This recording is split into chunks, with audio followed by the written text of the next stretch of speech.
وعلشان نعرف تفاصيل أكتر عن الكتاب نقلنا ليكم الندوة الخاصة اللي نظمتها نقابة الصحفيين للكاتب شريف عارف علشان يشرح فيها فكرة كتابه الجديد قطيعة.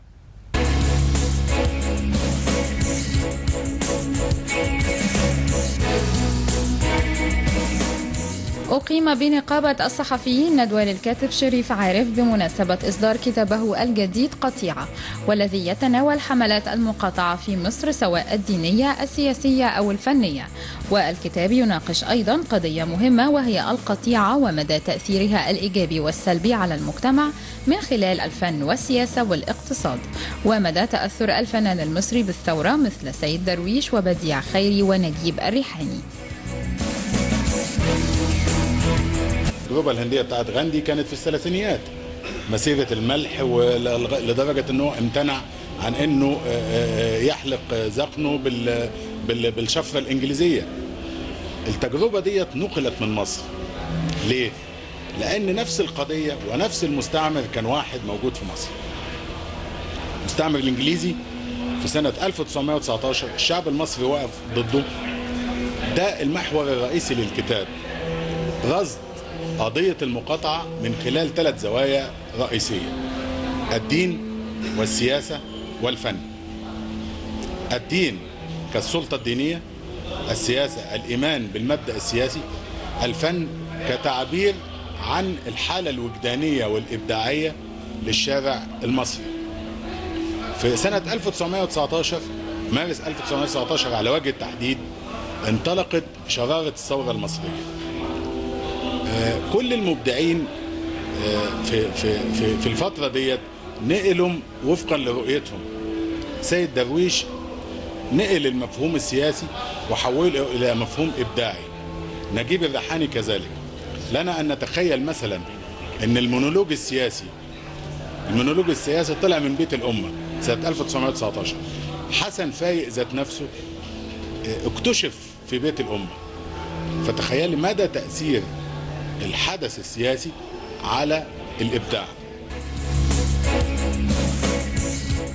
شريف عارف كاتب صحفي بجريدة الأحرار وحاصل على جائزة الإعلام العسكري أفضل تحقيق صحفي لعام 1995، ويتولى شريف عدة مناصب منها رئيس قسم التحقيقات ورئيس قسم المحافظات، كما يقوم بكتابة عدة مقالات سياسية في عدة صحف. ويحضر شريف عارف حاليا لعدد من الأفلام التسجيلية عن تاريخ مصر السياسي، كما يمتلك أكبر أرشيف صحفي في مصر حيث يضم أكثر من 5000 وثيقة تاريخية نادرة. وصدر لشريف عارف من قبل 3 كتب هي سنوات في البلاط الملكي عام 1997، يوميات على النار عام 1999، وبن لادن رجل في مواجهة العالم عام 2001. المؤلف شريف عارف، أهلا بيك وألف مبروك على الكتاب. أهلا بيكم وألف ألف مبروك وأهلا بقناة دريم. لفت نظري أول ما شفت الكتاب اسمه قطيعة، اداني كذا موضوع وكذا مضمون. عايزك تقول لي إيه اللي بتقدمه من خلال القطيعة؟ والله الكتاب بيرصد بشكل موضوعي مفهوم الشعب تجاه المقاطعة. المقاطعة مش مجرد كلام بيتقال، مجرد جمل إنشائية وناس بتزعق وحناجر. لا، المقاطعة في مصر ليها تاريخ كبير جدا، ليها بعد شعبي، ليها بعد سياسي، ليها بعد ديني، وهي دي المحاور الثلاثة لكتاب قطيعة.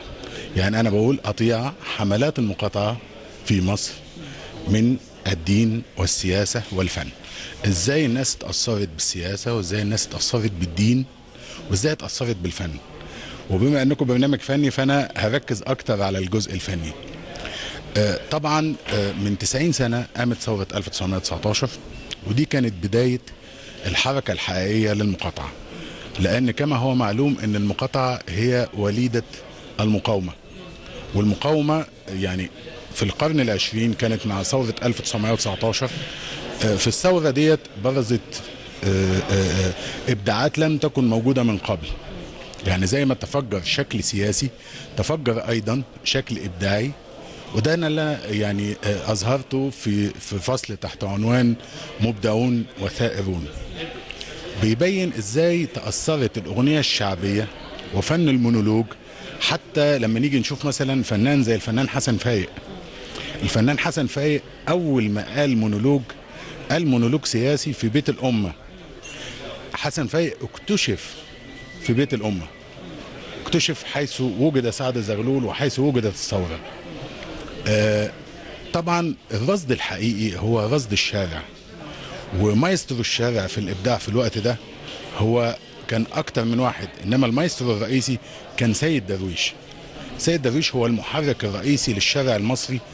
أعتقد أنه هو في النصف الأول من القرن العشرين، رغم عمره القصير، يعني سيد درويش مات سنة 23، إلا أن في الفترة من 19 ل 23 هي 4 سنين كانت محطات مهمة جدا في تاريخ مصر الفني وفي تاريخ سيد درويش نفسه. يعني احنا عندنا مثلا أغنية مثلا زي الجلل الجناوي، دي أغنية بتدعو للمقاطعة، احنا كنا بنغنيها والناس يعني مش واخدة بالها ان الأغنية ديت اتعملت لمقاطعة الإنجليز أساسا.